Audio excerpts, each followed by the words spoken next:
तो law relating to women and child, इसकी कल हमने वैसे एक फाइनल रिवीजन कर ली थी, ऑलमोस्ट हमने सभी चीज़ें डिस्कस कर ली थी। कुछ एक रह गया था 2024 का क्वेश्चन पेपर, जो हमें CCSU स्टडी वेबसाइट पे नहीं मिल रहा था।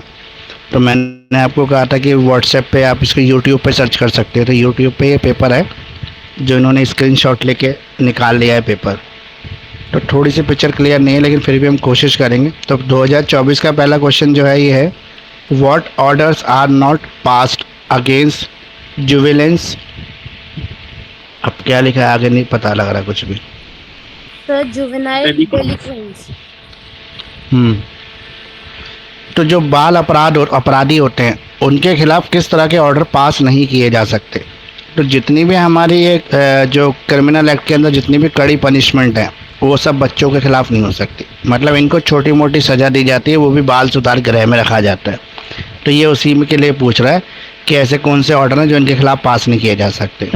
जैसे हाँ, कैपिटल पनिशमेंट, लाइफ सेंटेंस नहीं दे सकते इनको, 5 साल से ज़्यादा की कोई सज़ा इनको हो नहीं सकती है। मैक्सिमम पनिशमेंट ही 5 साल की है इसमें जुवेनाइल एक्ट पे। और सर अडल्ट प्रिजन में नहीं रख सकते ना? हाँ, अडल्ट प्रिजनर्स के साथ नहीं रख सकते। हाँ वो तो अलग ही रखना पड़ता है ना इनको, इनका बाल सुधार गृह होता है। अब what is the meaning of obscenity. Obscenity मतलब अश्लीलता। अश्लीलता क्या है? देखो, ऑब्सैनिटी की परिभाषा हमारे इंडियन कॉन्स्टिट्यूशन ने भी दे रखी है। इंडियन कॉन्स्टिट्यूशन के हिसाब से ऑब्सीन मटेरियल वो है जो हमारे कल्चर को, हमारे ट्रेडिशन को, हमारी संस्कृति के अगेंस्ट है, वो ऑब्सीन मटेरियल है। पश्चिमी सभ्यता में क्या है क्या नहीं है इससे हमें कोई मतलब नहीं, हम अपने कल्चर को देखेंगे। तो ऑब्सीन वर्गैलिटी को कवर करता है, जो भी चीज़ ऑब्सीन है वो वल्गर है। तो ये जो एक्ट है ये हमारे कॉन्स्टिट्यूशन में, इसी को आप लिख लेना। वैसे सेक्शन 1 के क्वेश्चन हैं, ज़्यादा डिटेल में जाने की आपको ज़रूरत नहीं है। What does article 45 of the constitution से, ये तो हमने कल भी किया था। आर्टिकल 45 कल ही आया था। ये शायद चाइल्ड लेबर के लिए था, चाइल्ड प्रोहिबिशन। एजुकेशन, हाँ, education, compulsory education for children, उनके लिए था। अब है ये, what are the exclusive ground of divorce available to Hindu wife, ये भी कल हमने कर लिया था। और who is the minor, minor कौन है under the Hindu minority and guardianship act. तो Hindu minority and guardianship act तो ये कहता है कि जो भी व्यक्ति 18 साल से कम का है वो माइनर है। ठीक है, इसमें आपको 4 मार्क्स का है क्वेश्चन, तो ज़्यादा लंबा आंसर लिखना नहीं पड़ेगा। वैसे इसमें माइनर की जो डेफिनेशन बताई गई है वो ये बताई गई है कि जो भी बच्चा 18 साल से कम एज का है वो माइनर है। और अगर हम शादी के एज की बात करें तो इंडिया में जो शादी के परमिसेबल एज है वो 21 साल लड़के की और 18 साल लड़के की। ये अब सेक्शन बी आ गया इसमें। सेक्शन बी में जो पहला क्वेश्चन है वो है, explain with the illustration the criminal liability of children below the 12 year है। ये हमने असाइनमेंट में अच्छी तरह से समझा रखा है। 2 तरह के बच्चे होते हैं, एक 0 से 7 ईयर, एक 7 से 12 ईयर, और एक 12 से अबव, 12 से 16 ईयर। तो ये 12 से बिलो पूछ रहा है, यानी कि 7 से 12 ईयर एज वाले बच्चे की बात कर रहा है। तो ऐसे बच्चे को पहली बात तो कभी भी कोई क्राइम के लिए दोषी नहीं ठहरा सकते। मान लो कोई बच्चे ने मर्डर भी कर दिया, 11 साल के बच्चे ने मर्डर कर दिया, लेकिन उसको मर्डर नहीं माना जाएगा। क्यों नहीं माना जाएगा? क्योंकि ये माना जाता है कि बच्चे के पास इतनी बुद्धि नहीं है, उतनी मैच्योरिटी नहीं है, उतना सेंस नहीं है, उतनी प्लानिंग करने की क्षमता ही नहीं है कि वो किसी का मर्डर कर सके।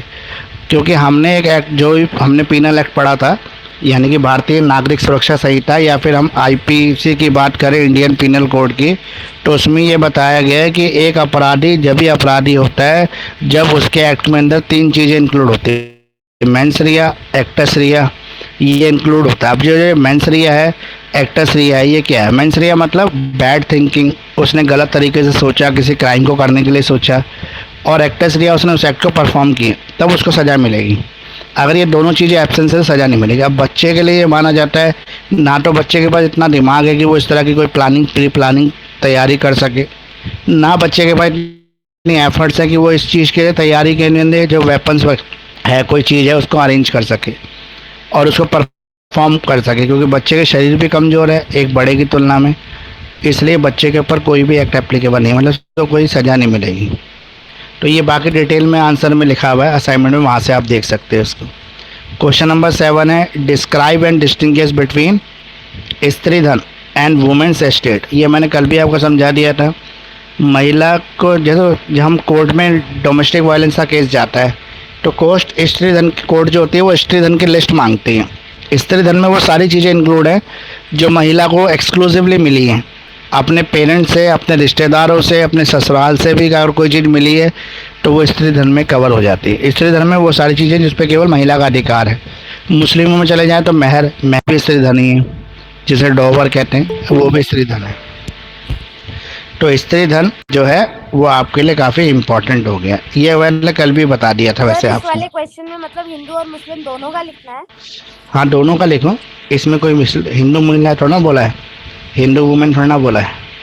ठीक है sir. Explain in brief the law relating to the dowry prohibition. अब हमारे यहाँ पे एक कानून बनाया हुआ है, डाउरी प्रोहिबिशन एक्ट। ये शायद 1986 में आया था या उससे पहले आया था, अभी मुझे एग्जैक्ट ईयर याद नहीं है, पर आपको याद करना चाहिए। इस एक्ट में क्या बताया गया, इसमें बताया दहेज लेना और देना दोनों ही क्राइम है। दहेज की बात करना भी क्राइम है। अगर दहेज का केस बनेगा तो लड़की वाले के ऊपर भी बनेगा, लड़के वाले के ऊपर भी बनेगा, दोनों को सज़ा मिलेगी, दोनों जेल जाएंगे। दहेज जितना लेना गुनाह है उतना ही देना भी गुनाह है। मतलब जितनी बड़ी सज़ा दहेज लेने पर मिलती है उतनी ही बड़ी सज़ा आपको दहेज देने पर भी मिलेगी अगर आपने दहेज दे दिया।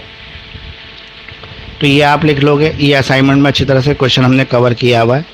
और क्वेश्चन नंबर 9 जो है, law relating to testimony of children under the Indian Evidence Act. अब ये मैंने कल ही बताया था आपको, कल वाला क्वेश्चन है, ये 23 में भी आया और सेम यही क्वेश्चन जो है 24 में भी आया। देखो इस पेपर में काफ़ी क्वेश्चन रिपीटेड है। जैसे आपका आया था स्त्री धन वाला, ये रिपीटेड है। फिर आपका आया ये डाउरी प्रोहिबिशन है, ये 22 में आया था। फिर ये बच्चे वाला जो क्वेश्चन है ये 23 में भी आया था, 24 में भी आ गया।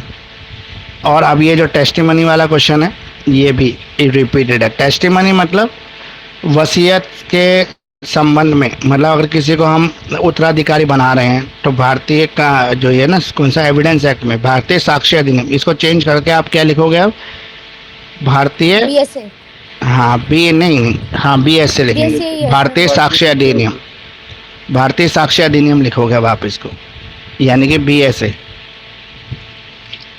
तो टेस्टिमनी के लिए क्या रूल है, किस तरह से कोई किसी को बच्चे की जिम्मेदारी दे सकता है, गार्जियनशिप दे सकता है, वो है इसके अंदर।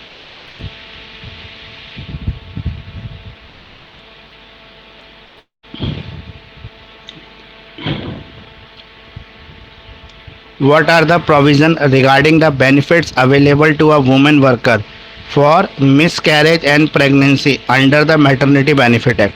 ये आपको अगर याद होगा तो आपने लेबर लॉ पढ़ा था 7th सेमेस्टर में। तो लेबर लॉ के अंदर ही ये टॉपिक भी था जो अपने लास्ट ईयर ये भी एग्ज़ाम दिया लास्ट सेमेस्टर में। वुमेंस को मैटरनिटी बेनिफिट एक्ट होता है, अगर कोई वुमेन प्रेग्नेंट है तो उसको कैश लीव मिलती है, मतलब छुट्टियाँ तो मिलती हैं लेकिन उसके पेमेंट मिलती है, एम्प्लॉयर को पेमेंट देना होता है और एश्योरिटी देनी होती है कि उसको नौकरी से नहीं निकालेगा। अगर ऐसी ही वुमेन जो मैटरनिटी बेनिफिट ले रही है उसका मिस कैरेज हो जाता है तो क्या उसको भी ये बेनिफिट मिलेंगे जो डिलीवरी वाली वुमेन्स को मिलते हैं। मतलब एक महिला जो बच्चे को जन्म देती है और एक महिला जिसका बच्चे का मिस कैरेज हो जाता है, तो क्या दोनों को इक्वल लाइबिलिटीज़ में इक्वल फैसिलिटीज़ देगा ये एक्ट, मैटरनिटी एक्ट तो डेफिनेटली देगा। इस एक्ट में क्लियरली बोला गया है कि जितनी छुट्टियाँ एक डिलीवरी के बाद एक प्रेग्नेंट वुमेन को मिलती है उतनी छुट्टियाँ मिसकैरेज के बाद एक वुमेन्स को मिलेंगी, दोनों को इक्वल ही है।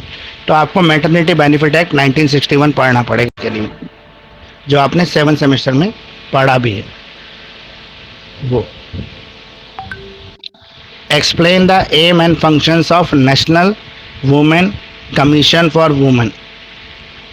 आपको यहाँ पे क्या करना है, एम और फंक्शन बताने हैं। किसके एम और फंक्शन बताने हैं आपको, नेशनल कमीशन फॉर वुमेन, राष्ट्रीय महिला आयोग।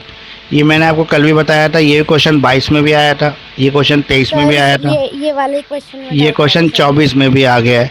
इसका मतलब ये है कि ऐसा क्यों है कि राष्ट्रीय कमीशन बनाया गया, हमने राष्ट्रीय महिला आयोग बनाया है, उसके पीछे क्या रीज़न है। तो पहले मैं आपको बता दूं कि हमारे यहाँ पे 3 कमीशन हैं जो हमने यूएनओ की मर्जी से बनाए हैं, यूनाइटेड नेशन ऑर्गेनाइजेशन की मर्जी से ये संगठन बने। अब इसमें कौन कौन आ रहे हैं, यूनाइटेड नेशन ऑर्गेनाइजेशन में कौन कौन आते हैं, इसमें जितनी भी मेंबर स्टेट है, जितनी भी वर्ल्ड की कंट्री हैं इसकी मेंबर हैं उन्होंने। अब इन्होंने क्या प्रोविज़न बनाया है, इन्होंने जो प्रोविज़न बनाया वो भी सुन लें एक बार। इसमें ये बोला गया है पहले कमीशन कौन सा है ये सुन लो। Human right commission, child commission और वुमेन कमीशन। 3 लोगों को सबसे ज़्यादा नेग्लेक्टेड माना गया है सोसाइटी के अंदर, वुमेन्स को पूरे वर्ल्ड के अंदर, चिल्ड्रंस को और ह्यूमन राइट्स को, मतलब ह्यूमिलेशंस को। ये सबसे ऊपर माना गया है कि सबसे ज़्यादा शोषण इन लोगों का होता है। आवाज़ आ रही है ना? Yes sir. हेलो, हाँ, यस सर। सबसे ज़्यादा शोषण इन्हीं लोगों का होता है, महिलाओं का, बच्चों का, और ये जो जाति वाति के चक्कर में जो ह्यूमन राइट्स का वायलेशन हो जाता है, उनका मानव अधिकार मिलने चाहिए। तो इसके लिए यूएनओ ने कोई डायरेक्शन दे रखी है। तो यूएनओ का एक कन्वेंशन हुआ था, अब ये कन्वेंशन हुआ था, मुझे एग्जैक्ट याद नहीं, 1981 में हुआ था शायद। आपको मैंने कल एक क्वेश्चन आया था ना पेपर के अंदर, उसमें लिखा था कन्वेंशन फॉर वुमेन्स राइट ऐसे। तो वो कन्वेंशन हुआ, उस कन्वेंशन में डिसाइड किया गया कि चाइल्ड कमीशन और वुमेन कमीशन बनेगा, जिसका काम क्या होगा, पूरे देश के अंदर, मतलब हर कंट्री के अंदर एक कमीशन होगा जिसे नेशनल कमीशन फॉर वुमेन बोला जाएगा। इस कमीशन का काम क्या होगा, राष्ट्रीय महिला आयोग इसको हिंदी में बोलते हैं। महिलाओं के ऊपर कोई भी अत्याचार हो रहा हो, देश के किसी भी कोने में अत्याचार हो रहा हो, राष्ट्रीय महिला आयोग तुरंत वहाँ पहुँचेगा और उस महिला के अधिकारों की रक्षा करेगा, उस महिला को प्रोटेक्शन देगा। कोई महिला किसी भी तरह से ग्रसित हो, पति मार रहा है, हस्बैंड परेशान कर रहा है, खाना नहीं दे रहे, ससुराल वाले टॉर्चर कर रहे हैं दहेज के लिए, या समाज में उनसे कोई छेड़छाड़ कर रहा है, या उनका कोई रेप हो जाता है, उनको कोई सेक्सुअल हरेसमेंट कर रहा है, ये सारी चीज़ें सब्जेक्ट जो है महिलाओं से जुड़े हुए हैं, सारे सब्जेक्ट जो है राष्ट्रीय महिला आयोग के हैं। तो हमारे यहाँ पे जब कमीशन बनाया तो हमने डबल कमीशन बना रखा है, एक तो राष्ट्रीय महिला आयोग भी है और एक राज्य का भी, जो दिल्ली महिला आयोग दिल्ली के लिए, हरियाणा महिला आयोग हरियाणा के लिए, यूपी महिला आयोग उत्तर प्रदेश के लिए। तो राज्य में भी है और केंद्र में भी है। केंद्र वाला जो महिला आयोग होता है नेशनल वाला, उसके अंडर कंट्रोल किसका है, उसके अंदर कंट्रोल है सेंट्रल गवर्नमेंट का। इसमें एक चेयरमैन होता है और एक अध्यक्ष होता है, देखो प्रेसिडेंट। राष्ट्रीय महिला आयोग की अध्यक्ष कौन है इस समय, आप सर्च करोगे तुरंत नाम आ जाएगा, किसी लेडीज़ होगी, मुझे एग्जैक्टली भी याद भी नहीं है। इसी तरह से दिल्ली महिला आयोग की कौन है वो भी आ जाएगा। तो आपने देखा भी होगा कि एक अभी पीछे एक महिला के साथ गैंग रेप हुआ था, वहाँ पे राष्ट्रीय महिला आयोग ने उस मुद्दे को उठाया था, वो वहाँ गए हुए थे और उसको न्याय दिलवाया, क्योंकि वो बहुत गरीब घर की लड़की थी और 7 दिन तक उसके साथ इस तरह का कांड होता रहा। वो दलित तो जब थी ना उसकी हाँ हाँ, उसमें महाराष्ट्र महिला आयोग की अध्यक्ष वहाँ गई हुई थी। तो ये सब चीज़ें आप इसके अंदर लिख सकते हो। बेसिकली इस कमीशन का बेसिकली इस कमीशन का मेन मोटो क्या है, वुमेंस की प्रोटेक्शन करना। वुमेंस को कितने क्षेत्रों में प्रोटेक्शन की ज़रूरत है वो आप देख लो, जैसे मैंने अभी गिनवा भी दिया आपको। एजुकेशन, वुमेंस को, equality, equal pay for equal work, ये इक्वालिटी है, ठीक है। उसके अलावा महिलाओं के साथ क्या होता है, सेक्सुअल हरेसमेंट, उससे प्रोटेक्शन चाहिए महिलाओं को। और जो मेंटल और फिजिकल टॉर्चर है, जो क्रुएलिटी प्रैक्टिस हो रही है उनके अगेंस्ट, उससे भी उनको चाहिए। उसके अलावा जितनी ऐसी कुप्रथाएं हैं, जैसे सती प्रथा, विडो री मैरिज, ये सब अलाउड नहीं थी इंडिया में पहले, उनसे छुटकारा दिलाने का काम भी इसी का है।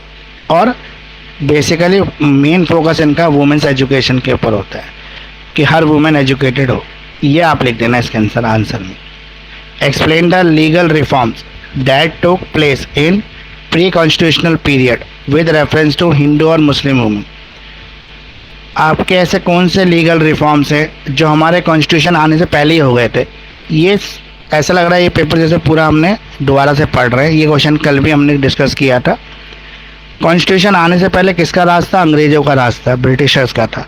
ऐसा नहीं है कि ब्रिटिशर्स ने सारे बुरे काम ही किए, हम लोगों को टॉर्चर ही किया, हम लोगों के ऊपर अत्याचार करके ज़्यादा टैक्स वसूल के अपने अमीर होते गए। नहीं, उन्होंने कुछ रिफॉर्म्स भी किए। सबसे बड़ा रिफॉर्म उनका एजुकेशन रिफॉर्म था। हमारे यहाँ पे जो फॉर्मल एजुकेशन नहीं होती थी पहले, हमारे यहाँ पे गुरुकुल होते थे। एक बच्चा 3 साल के या 4 साल की उम्र में गुरुकुल जाता था और जब वो 17 साल का हो जाता था तो गुरुकुल से वापस आ जाता था। जैसे आपने देखा भी होगा, भगवान राम गए गुरुकुल, कृष्ण भगवान के अगर आपने देखा हो तो वो भी गए थे गुरुकुल।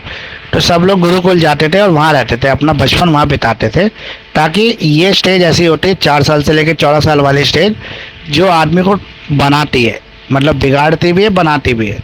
तो अगर आदमी घर में रहेगा, हर चीज़ की आज़ादी होगी, तो वो बनेगा कैसे, इसलिए उसको गुरुकुल भेज देते थे। वो गुरुओं के उसमें रहते थे और एक राजा का बेटा और एक गरीब का बेटा दोनों बराबर रहते थे। जैसे कृष्ण और सुदामा गुरुकुल में दोनों बराबर थे। कृष्ण राजा के बेटे थे और सुदामा गरीब किसान का या किसी का ही बेटा था, लेकिन वो दोनों बराबर ज़मीन पे सोते थे, दोनों को एक जैसा खाना मिलता था, एक जैसी चीज़ें होती थी दोनों के साथ। तो ये सब चीज़ें शिक्षा के लिए गुरुकुल चलता था। लेकिन अंग्रेज़ों ने ये नहीं है कि हमारे पास त्याज, उन्होंने रिफॉर्म्स भी किए, जैसे एजुकेशन सिस्टम सुधार दिया उन्होंने हमारा। दूसरा रिफॉर्म, उन्होंने बहुत सारी ऐसे कुप्रथाएँ थी हमारी, सोशल एविल प्रैक्टिसेस थी, जैसे सती प्रथा, जैसे आपका जौहर सती प्रथा, विडो रीमैरिजेस अलाउड नहीं थी इंडिया के अंदर। वुमेन्स एजुकेशन को सपोर्ट नहीं करता था इंडिया, वुमेन्स को बोलता था इसको पढ़ने की ज़रूरत ही नहीं है। फिर चाइल्ड मैरिजेस एक और था हमारे यहाँ पर। ये बहुत सारे सोशल एविल्स को ख़त्म किया है ब्रिटिशर्स ने। उन्होंने इसके खिलाफ कड़े कानून बनाए इंडिया में, सज़ा दी लोगों को जो ऐसा काम करता था।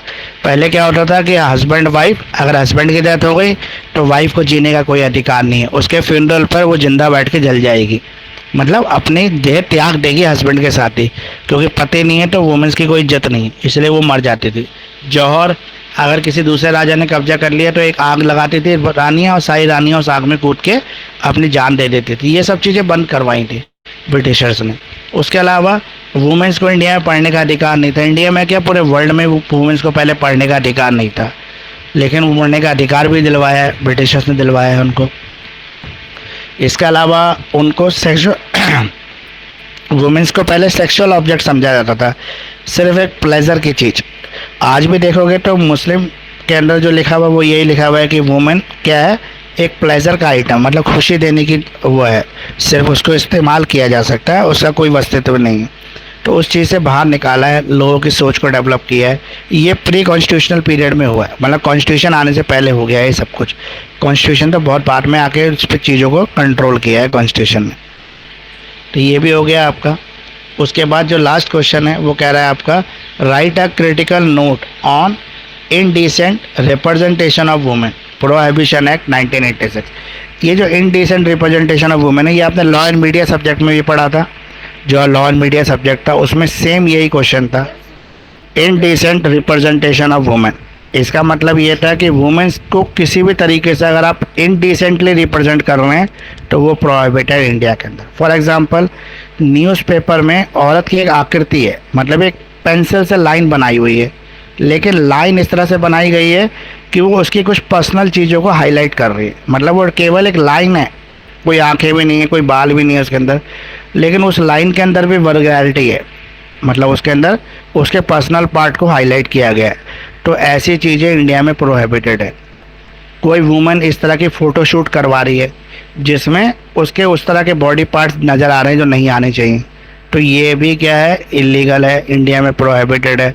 वुमेंस को केवल मतलब उसकी कोई आकृति नहीं है, लेकिन उसके नाम को इस तरह से बोला जा रहा है, मतलब इस्तेमाल किया जा रहा है किसी कहानी में, कथा में या किसी चीज़ में जो इनडिसेंटली रिप्रेजेंटेशन कर रहा है उसको, मतलब वल्गैरिटी को प्रमोट करने के लिए कर रहे हैं ऐसी चीज़ें, तो वो भी बैन है, वो भी प्रोहिबिटेड है। वुमेंस को किसी भी तरह से उसकी फ़ोटो दिखाना, उसकी फ़ोटो छापना, उसकी आकृति को बनाना, एक पेंसिल लाइन से ड्रॉ करना, ये सब चीज़ें इनडिसेंट रिप्रेजेंटेशन ऑफ वुमेन में आती है। तो वुमेन को आप किसी भी तरह से इनडिसेंटली रिप्रेजेंट नहीं कर सकते। ये लॉ एंड मीडिया जो सब्जेक्ट पढ़ा था हमने उसमें आया था ये। तो ये 2024 का पेपर भी हो गया कंप्लीट आपका। अब आपको बताओ, कोई और डाउट है किसी को?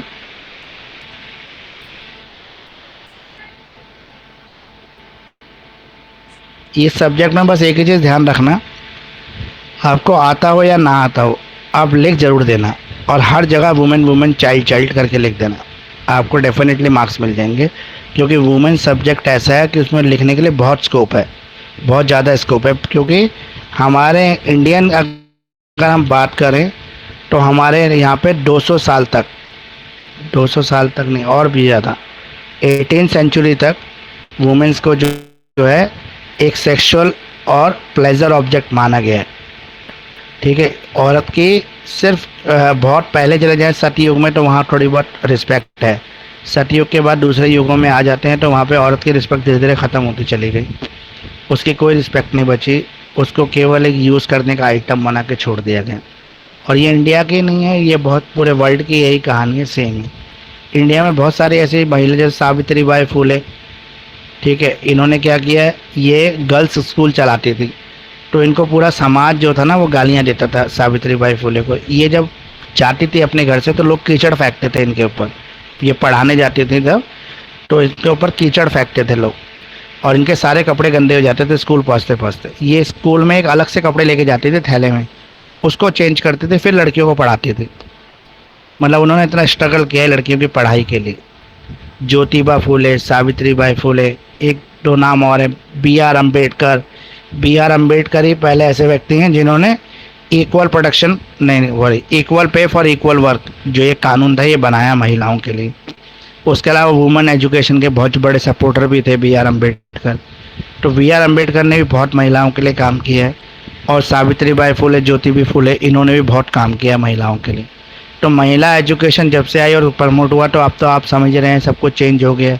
आज जो है समाज में महिला और पुरुष दोनों बराबर के दर्जे पर हैं, दोनों को इक्वल स्टेटस है, दोनों के स्टेटस में कोई कमी नहीं है। लेकिन धीरे धीरे कहते जा रहे हैं कि अब पहले हमारा जो समाज था वो मेंस डोमिनेटेड था, यानी कि पुरुष प्रधान समाज था, हर चीज़ पुरुषों के कहने से होती थी। लेकिन अब अगर देखेंगे तो 80% घर ऐसे हो गए जो वुमेन्स डोमिनेटेड हो गए, यानी कि वहाँ पर मर्द की इच्छा की कोई वैल्यू नहीं बची, सिर्फ वुमेन्स की, महिला की इच्छा ही उस घर में प्रधान है, उसी की इच्छा चलती है। तो वेस्टर्नाइजेशन का भी बहुत असर है। अंग्रेज़ों ने हमारे पर 200 साल राज किया था तो उनका भी काफ़ी असर हमारे अंदर आया। हमने उनकी भी संस्कृति से बहुत सारी चीज़ें सीखी, उनका जो ओपन कल्चर था उससे हम प्रभावित हुए। ठीक है, आज वेस्टर्नाइजेशन की वजह से तो हमारी पूरी संस्कृति बर्बाद हो चुकी है। आप कोई और क्वेश्चन आपका किसी का बचा है तो वो बताइए, फिर हम कंप्लीट करेंगे क्लास को। सर टेस्टिमनी ऑफ चिल्ड्रन में ना एक आपने पॉइंट लिखा था वॉयर डायर करके, उसका मतलब नहीं समझ आया सर मुझे। किसका क्या पॉइंट है? वॉयर डायर करके, VOIRDIRE। अब ये देखना पड़ेगा, मुझे भी याद नहीं आ रहा है इसका डायरेक्ट मीनिंग क्या होती है। कौन सा क्वेश्चन नंबर है असाइनमेंट का? सर एक सेकंड सर, देखना पड़ेगा। देख लो, कोई नहीं।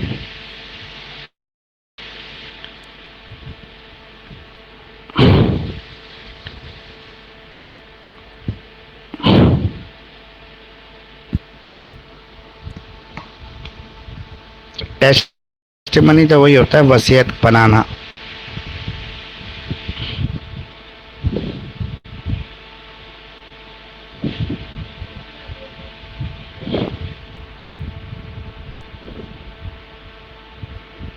अब तो आपका कल इसका एग्ज़ाम हो जाएगा और ये काफ़ी छुट्टियाँ मिल गई इस पेपर में तो आपको। सर एक ये बता दीजिए, international commission on status of women का क्या मतलब है? स्टेटस ऑफ वुमेन का यही हो गया ना कि मतलब हाँ हाँ, वुमेन्स की सोसाइटी में क्या मतलब प्रेजेंटेशन, मतलब क्या उसका अधिकार है या फिर किस तरह का उसको प्रेजेंटेशन मिल रहा है। वुमेन स्टेटस में आपकी सब चीज़ें लिख सकते हो आप। सर जैसे अभी आपने स्टोरी समझाई ना कि ऐसे शुरू हुआ, ये सारी इस चीज़ में लिख सकते हैं ना वैसे? फिर जाके हाँ लिख सकते हो, लिख सकते हो कि इतनी सारी चीज़ों से वुमेन्स को प्रोटेक्शन देने का काम जो है ये वुमेन कमीशन करता है।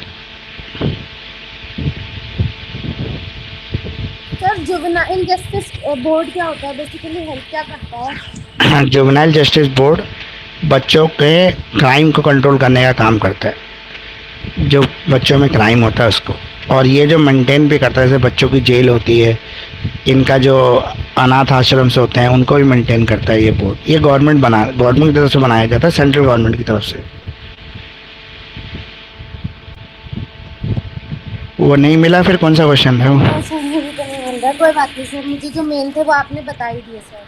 हाँ कोई नहीं, आप उसके अगर मिल जाएगा तो आप फ़ोटो खींच के यस सर। मुझे व्हाट्सएप पे भेजना, मैं उसको बता दूँगा, क्योंकि एग्जैक्टली वर्ड मुझे भी समझ में नहीं आ रहा क्या है। ठीक है सर।